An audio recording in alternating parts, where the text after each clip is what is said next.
Amen. We're going to know it, brother. And hey, it's going to be all types of different emotions, but I think that once that happens, Israel will stand as a great exceeding army, and from that point, we will fall no more. So I thank the Most High that I even, I'm humbled to even, let me tell you, brother, I'm not even worthy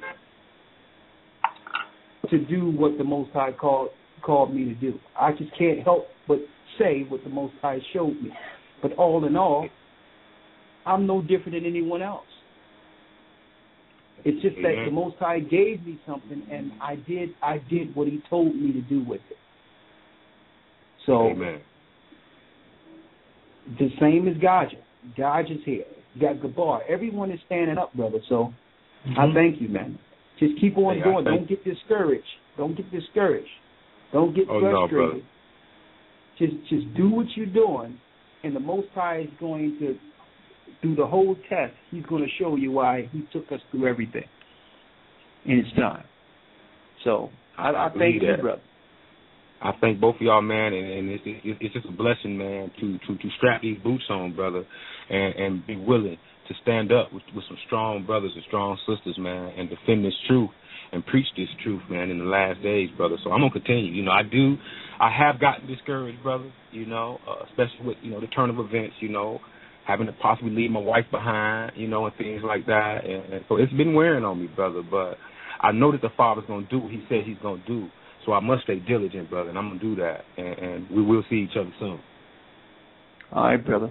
You stay strong. All right. I will, brother. I love y'all. We'll talk soon. Shalom. Okay, shalom. Shalom. I want to say this, guys. Let me tell you, that 12 Lost Tribes Found video, it stands. I mean, the Most High put a spirit out for that, because I'll tell you, people from all around the world said the difference that made, along with the name of the Most High.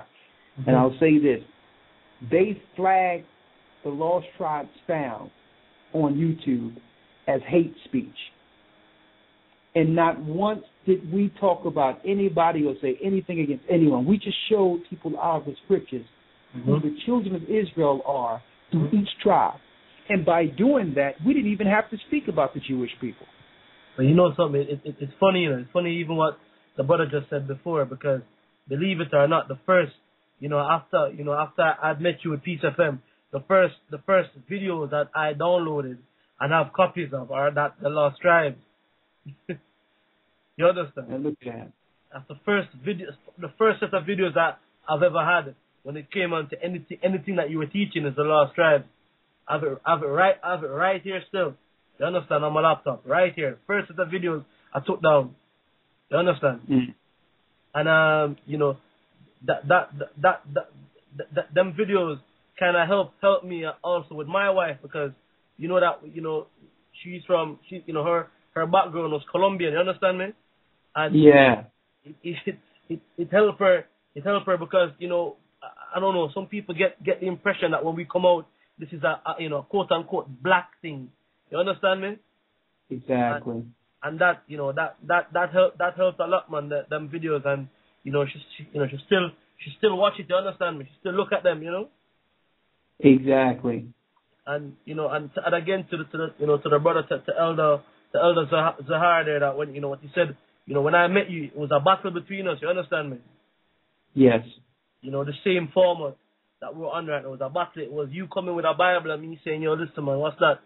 You understand? Just keep that close and let us bring something, but no Bible. No Bible, huh? I'm like, come on, man. Why is it that everybody on earth is trying to tell us to put down the Bible? Yep. But yet the whole earth is going to hell in a handbasket. Yeah, man. I don't care who you speak to. No one. We sat there with the rabbi, and hopefully we get him back again very soon, guys, or two. But we sat there with a rabbi who didn't want to go into the Bible. But we sat there. Listen, go ahead. I'm listening. That rabbi never ever want to go into even the Torah. You understand me? Never want to open it. He didn't want to go. Yeah, I said, listen. Listen, let's fair game. I won't even use the New Testament. I'll just use the Torah. He didn't even want to go there. Nah, I never want to open it, man. And that was shocking, you understand? It wasn't shocking to me. And It's the old Wizard of Oz syndrome, brother. right. It's all powerful when it's smoke and mirrors until you look and see it's a little short guy behind a curtain working a machine. It's all smoke and mirrors. They just need people to believe they're spiritual. They need people to believe they're the people of the Bible. They, whether or not it's true doesn't matter. As long as the people believe it. But when you put it out there and you say, let's put the facts on the table, you'd be surprised how many people just hate the Bible. Well, you're looking at it, right? I was the one that was bringing in a lot of the guests coming into the studio, and yes. And then we do that debate format with them, and a lot of it was shocking for me on the other side of the mic. You understand me? Because I'm watching these guys and I'm saying, but wait, come on, and one of the ones that opened my eyes was when you went into that Nubian teaching. You understand me? That was probably the turning point for me. You understand? Because and why would just for personal testimonies? Why would that be? Let me hear that one. All right, let me tell you why. I was looking at when I came into Peace FM. And how these guys would carry on and come about. You would think that they're dealing with some high level spirituality and the spiritual people, and they got some level of knowledge behind them. You understand me? Okay. Just from who they were. You understand me? People would listen to them while they were speaking, and you'd be like, okay, all right then. There must be some level of let me hear this. So you were saying before I was actually invited onto the show, right? And you being a witness as a guest host for the radio station, you believed at that time that they were dealing with some high level knowledge that no one could contend. Exactly. I was saying, something. These guys onto something. Them, they're dealing with something, and it's like that was the New Orleans show was the one for me that really had me start looking into it. When the one that we did with the Disciple, now, when I arranged that show, I spoke to a pastor, right? And I said to the pastor, listen, I've got a guest with me, from the States, and we're talking about the Bible. Now I don't know nothing about the Bible. I've never read it. I can't go into it. So it's kind of, I'm at a disadvantage with the conversation because I don't know what's going on. So could you come into the show and sit down as somebody with knowledge of the scriptures? And I honestly, and I put this out, I said this to everybody, I honestly believe that pastors knew the Bible. Honestly, I honestly believe it. You understand me? Honestly believe that the pastor. Okay, but something changed that made you understand that he didn't know the Bible. What was that? That was when the whole question started to go on. The whole question and answer segment now where one brother was reading the Bible and one brother wasn't even going into it. One brother was talking off his head. You understand? And that's when the alarm bells start ringing now. And then second again now, the guy said, listen, I'd come back on the show the following week. Then you said to me, listen, that guy not coming nowhere again. And then, so said, so done. Next week, no show. You understand? So it's like a lot of things. You were telling me a lot of things in the background, but I was like, nah, man, that can't be like that. You understand me? I was reluctant to believe it. No, say that was a year ago, right? That was a year and a half ago, 2 years ago. All right? No, I would never ever put myself up and say, well, listen, I am a Bible scholar, right? I wouldn't say that. But now I can navigate around the scriptures, right? Mm. And let me tell you, man, I've not met a pastor to date that I've encountered, pastor or even members of the church that can go into the Bible the way that we go into it. And that's amazing. You understand me? They can't do it. Praise the higher. They can't open the book. They can't go into it. And, I've only been doing this, less than a year, just over a year. You understand me? And listen, it's crazy. You understand me? It's crazy all over. And it's like, I'm a talkative person. If you're not figured that out by now, I'll talk. You understand me? You put me in a conversation spot, man. I'm gonna talk to you. But now the difference is now I open the book, and nobody don't want to open the book. We can sit and we can chat garbage all day. But the minute the book open up now, I become the bad guy. I went round to my aunties a week ago, and my aunties, this is my own flesh and blood now, telling me that, listen, we've been avoiding you. They said it out clear. We have been avoiding you because ever since you come into this knowledge that you're in, that's all you deal with. And I'm like, well, okay, you're the ones who told me to start reading the Bible.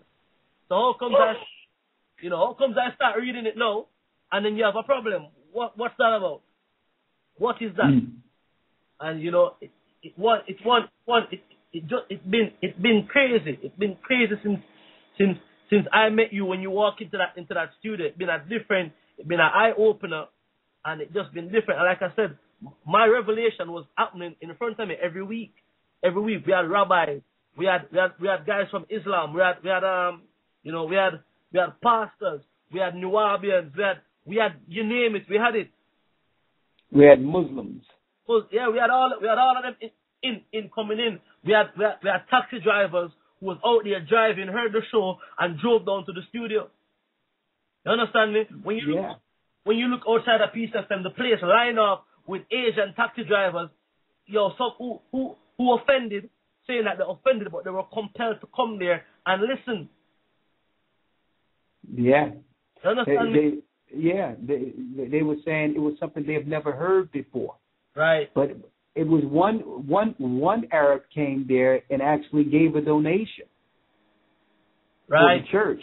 And said that anytime you're in England, I would like me and my wife to serve anyone in your church. Wow. Also, there was a limitless number of people coming to the station almost on a daily basis, giving their number to the head programmers and those that were behind Peace FM to contact them. And it was a whole list of paper that they shuffled and threw in the trash or didn't let us know. The ratings were going off the charts based on this new information, and people were staying up till 6 the next morning. Right.